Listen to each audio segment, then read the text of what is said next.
Hey everybody, it's Jeremy. Welcome back to Dreamers Game 1, where we are playing Yomi. This is turn 31, actually. So you've heard that right. You've probably just gone from turn 29 to turn 31. So I believe I'm doing this recording a little bit after the fact. So I believe I just had an accident and just failed to save the turn files for turn 30. That being said, you didn't miss much, fortunately, and we will discuss kind of what you did miss compared to turn 29 in this actual in this video. And some of you might already see what some new things have developed in. But basically, the biggest thing that we really did was we moved on to Ulm, right? Which was an almost inconsequential fight, or actually it wasn't even a fight at all. Ulm tried to break out a little bit, and we killed a little bit of the AI's troops. No big deal. So that's just going to make it easier for us to actually storm the fort on Ulm. No, not a thing. And then the other thing is we declared an attack last turn that is resolving this turn, and we're going to talk at length about the entirety of that. So let's just go through the events of the turn, shall we? So we have completed Construction 5 on our way up to Construction 6. We found 2 magic sites this turn, one in Zemiki, the Academy of High Mages, and this is actually pretty cool. So Foen found the Academy of High Mages. It is a +1 fire gem, +1 astral pearl, so we're up to 2 fire, nice, and 4 astral now. That's actually pretty cool. And it gives us access to 2 different types of wizards, and this is kind of interesting. So the first wizard is a fire wizard. Not really a big deal for us. We don't really care about that. But it can random some interesting stuff, and the interesting stuff is basically the astral, water, and air side of things. But really still not that big of a deal for us. Very expensive mage, slow to recruit, high upkeep costs. It's high research, but with all the other things, it's kind of not necessarily worth it, right? But this other wizard, now the other wizard is exactly the same situation, all the rest of it, but this guy is a base of water, and that is actually kind of interesting to us. We don't really have any water in our nation, and since he's a base of water, he actually has access to kind of potentially, very unlikely, but potentially getting high in water. Even if he gets just a second point in water, that gives us a water 2 with a water bracelet. He can be a water 3, and that's cool. That's really cool. Alternatively, and this is the other thing, is water death. If we get a couple of these and we get the water death cross path, that also actually could be kind of interesting and get us access to some nice things, or nice-ish things later on. Not a big deal, but you know, still nice. So that's a kind of a better setup than what we have with this wizard, basically.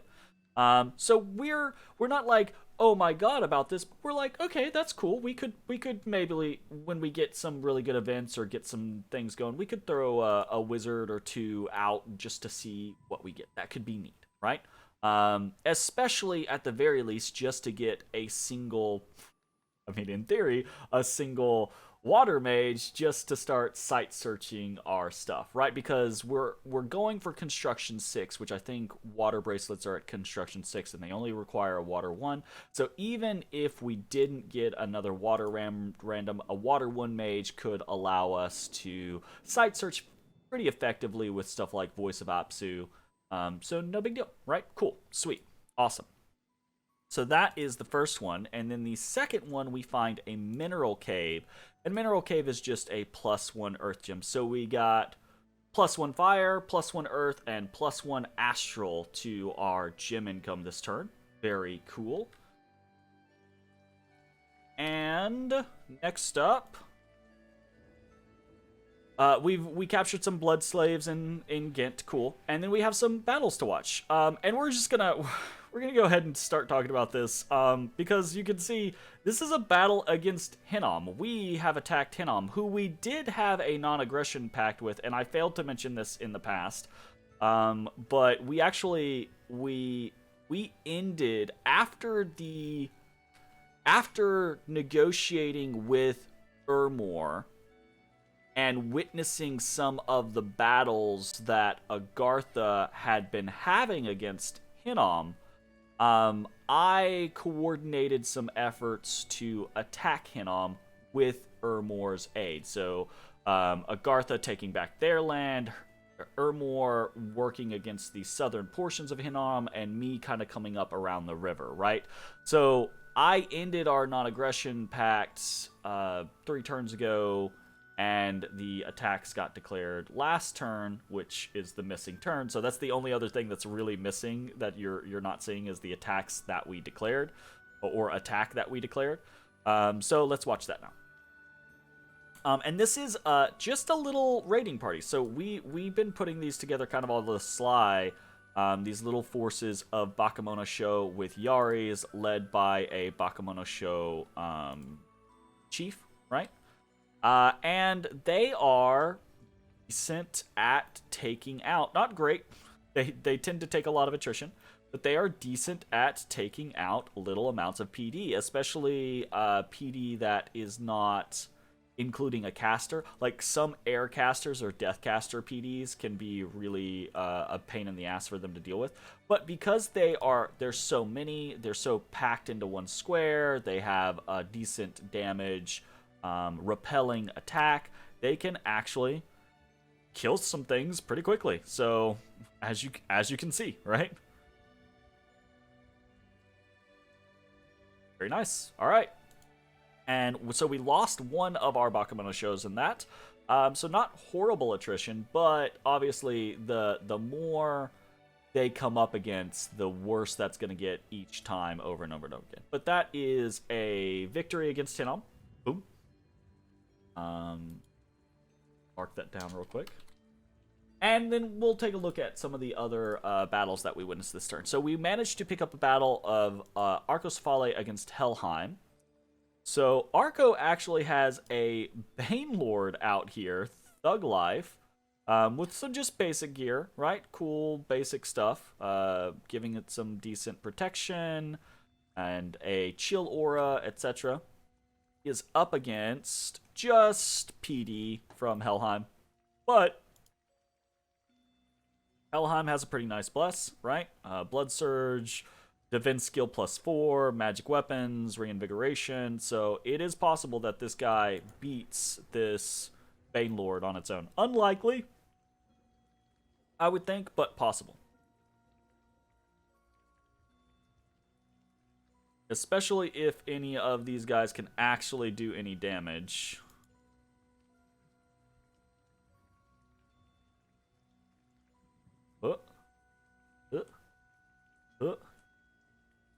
Who's gonna... Oh, no! He just routed.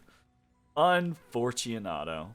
Alright, well, that is a victory for Arcocephale against Helheim, just kind of counter-rating a little bit. And then we get to see a battle between Agartha and Hinam. And this is one of the reasons why we have pulled the trigger against Hinam. So, I talked about this in, I think, the first video, but Agartha... This player took over for the Agarthan player the same time I took over for the Yomi player. So this is a sub.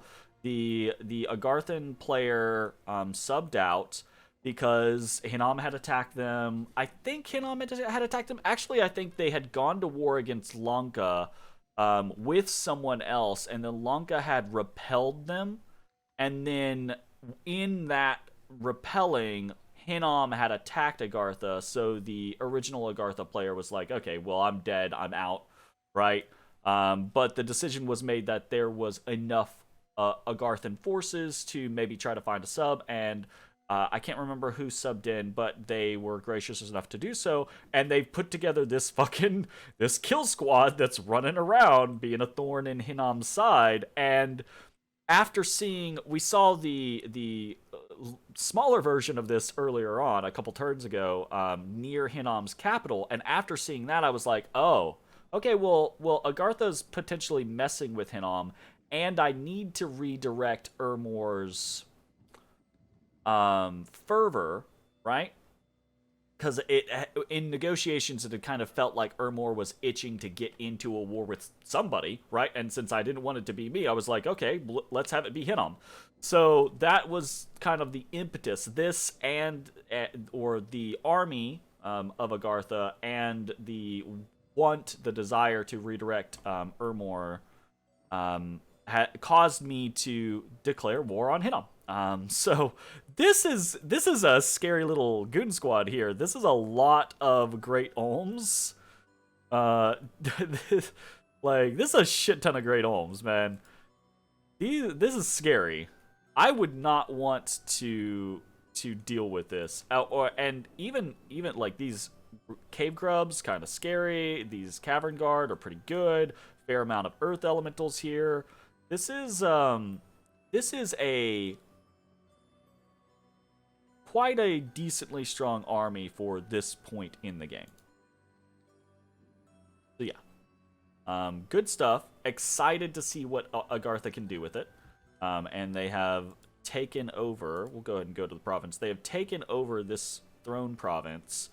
So their capital is over here. I think right now the only issue, right, is this is a nice, cool, awesome force. The only issue is Hinam actually has, I believe, at this very moment, a big ass Rephite warrior army on Agartha's capital. So Agartha is doing what they can, but I don't know that they can do what they can for very long. I do think from discussing things with Agartha, the way that they have portrayed it, it sounds like they believe if they were to get into a big battle with the Hinam army, that they would probably lose, and that might be the case. So if that is the case, that's a little scary. We're over here in Shambolic, throwing out raiding now, and Ermor has said that they're working on gearing up towards attacking Hinam. So we'll see how this all develops. It might go very poorly. Anyways, those are the battles for the turn. Unexpected events. What do we got? We have a rebirth event in Kodal Swamp. Always nice. We have plus 225 gold in Ghent. There's a shipwreck on the coast of Ghent. The cargo of the broken vessel has been salvaged, and some survivors have been forced into service. We got an Azure Mage. So over here in Ghent, on the turn that we gain access to an Academy of High Magics, where we can get a water wizard, we just get, the game's just like, look, we know you got one here. Just take an Azure Mage. Fuck off. Oh man. So the whole need and potential desire of, oh hey, we can get a water mage and start site searching for water now. That's cool. Well, actually we don't need to. We were handed a free water mage, so we'll just use that instead. We might still get one later on depending on how things go, but you know, it is what it is. So that was the event in Ghent. And then we also have an event in Zimiki. So a local slave lord is seeking absolution for his sins. He's donated all his virgins and a chest of gold to our cause. So we have plus 13 blood slaves and plus 177 gold. Very nice. And then in Iron, this is a good event turn for us. In Iron Caverns, we found a renegade wizard, and his laboratory, along with a handful of nature gems, are now ours. So we got plus 9 nature gems and a lab in Iron Caverns. The lab's probably not going to be anything super useful, but you know, it's nice to have labs even in places where we're going to do like Oni pits, because even though we're not necessarily going to be recruiting there, it's nice to, if we have Dionis or Onishugos there generating Oni, it's nice for them to be able to research there. So getting free infrastructure like that is pretty nice. You know? So we got a total of plus 402 gold, plus 13 blood slaves, and plus 9 nature gems. I don't know if I'm going to include like the lab or anything like that, but whatever. We got stuff. And then we had a worldwide event. The silver sarcophagus has been found and opened. From its maw, unwholesome energies have emanated. So death 2, and we got a bunch of disease all over the world. We actually didn't get hit by too many diseases. We got a couple. But the death 2 is just annoying because it, fucks with your growth scales for a little while. So kind of a pain in the ass. And the fort of Ulm has been breached. So that's cool. All right.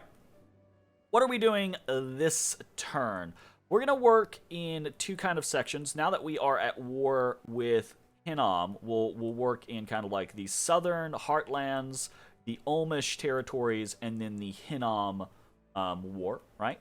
So in the heartlands, we're mostly just moving people around for the purposes of site searching and moving Oni around. So we've started up the process of moving our demon priests around to just ferry Oni from general populous provinces to locations that we want to be Oni pits. So Miskaya, for example, because of the site here, the Cave of Ghouls, and just because of the proximity to the capital and its low population, this is going to be a place where we just drop off Oni. So we've got, this demon priest is moving Oni over, right? This demon priest is moving Oni over. We are sending Mazamune, the demon priest, up to White Forest to start shipping Oni around, etc., etc. We are moving Fusaki towards Black Harbor to site search. We're moving Phone, who did get hit by a disease. Now, I don't know if he got hit by a disease from the silver sarcophagus or if there is a death site here. I am somewhat concerned that there is a death site here because of the triple death scales. That leads me to believe, considering I'm pretty sure Ubar has growth scales. I think, but who knows, right? So I think this might actually have a death site in it. So there's that. So this could be from the silver sarcophagus or from the death site. Either way, we're just moving him. We're just gonna move him and start researching with him. Now that he's gonna die in a couple turns, we're just gonna try to get the research ability out of him. Elsewhere, actually, not really elsewhere, over here, we have this Chinari that we are sending to the capital. This is mostly for protective purposes because while this is happening, while we are going to war with Hinam, we're trying to keep an eye on Helheim, and tensions are rising. I don't want to, tensions are rising, but as Helheim gets bigger and stronger, the threat of them is becoming more of a thing. So I'm trying to make sure we don't just have these expensive mages get caught out and killed.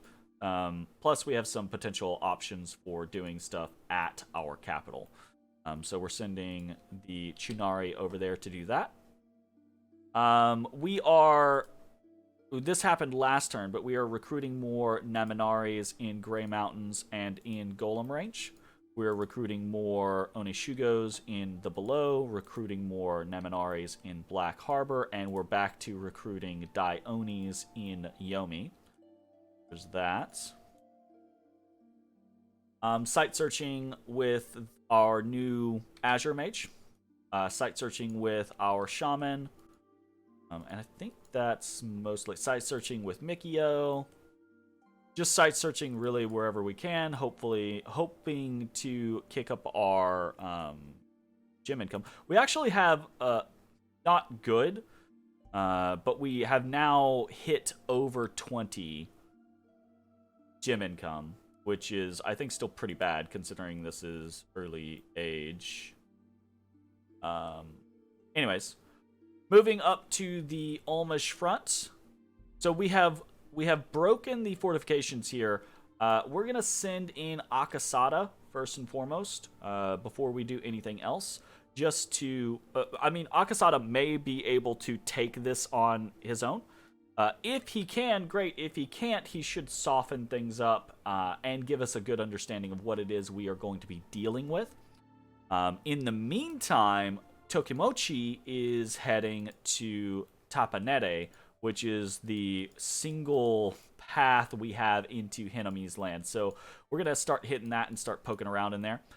In the meantime, we're also sending Tadashi, the Bakemono chief, with his group of Bakemono Sho.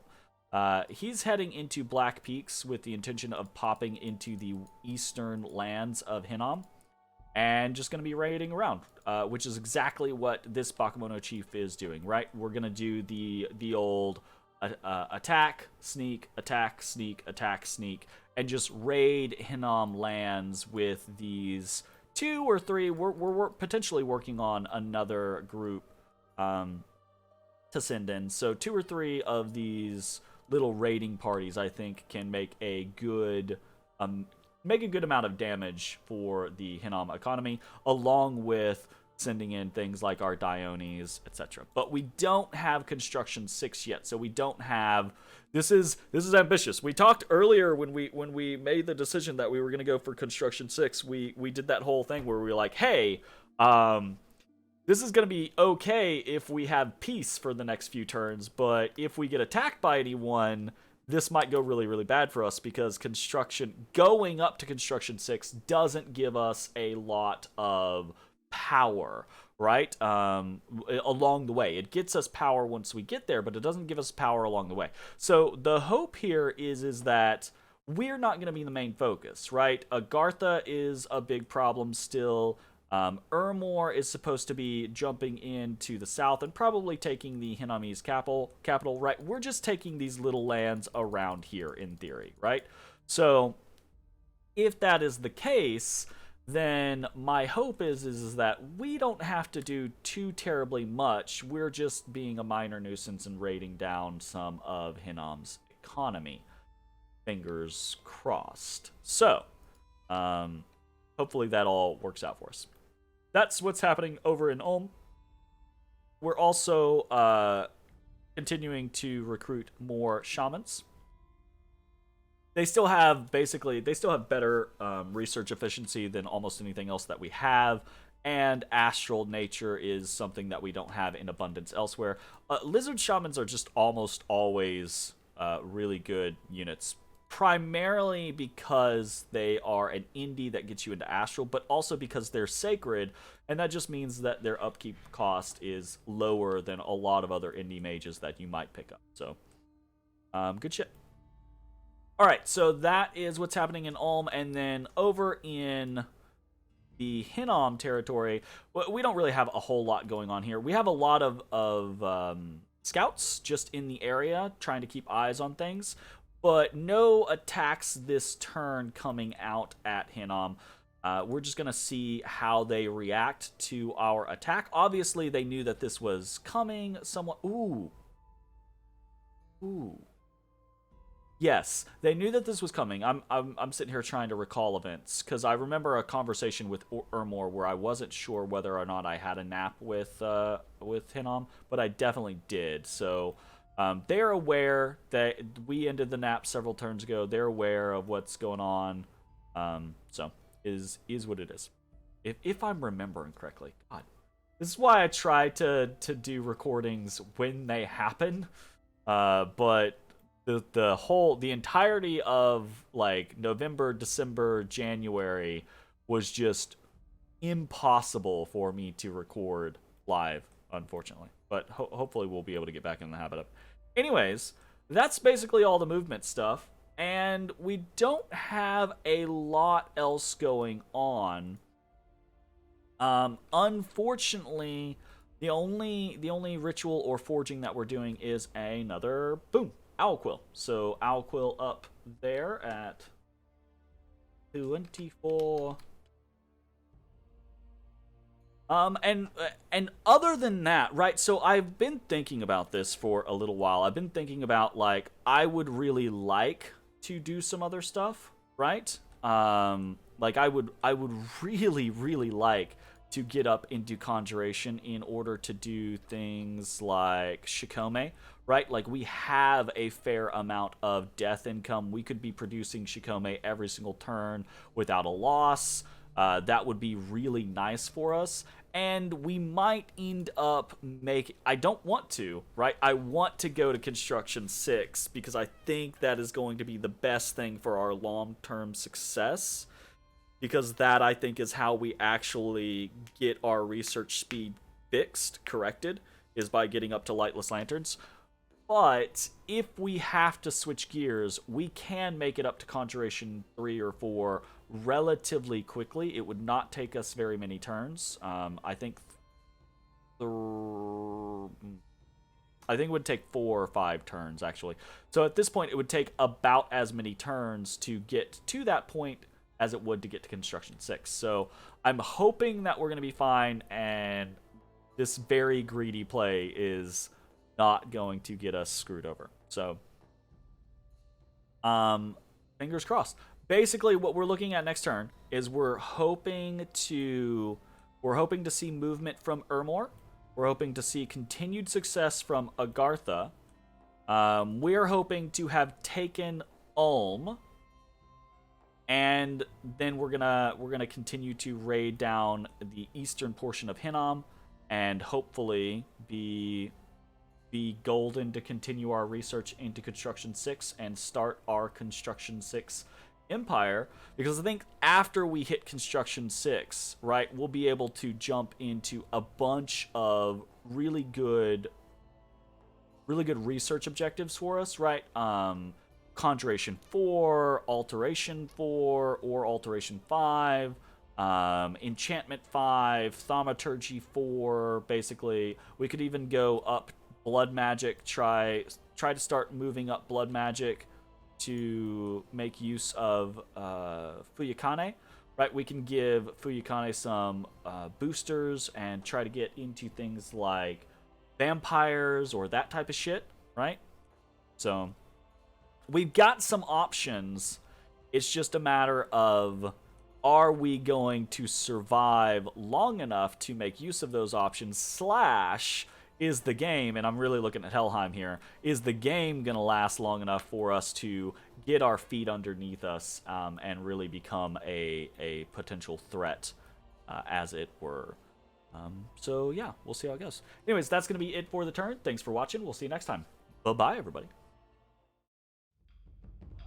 Hey everybody, thanks for watching. If you enjoyed the video, consider leaving a like, commenting, or subscribing. It really helps me out. If you'd like to see me live, head over to my Twitch at twitch.tv/thedistanthorizon.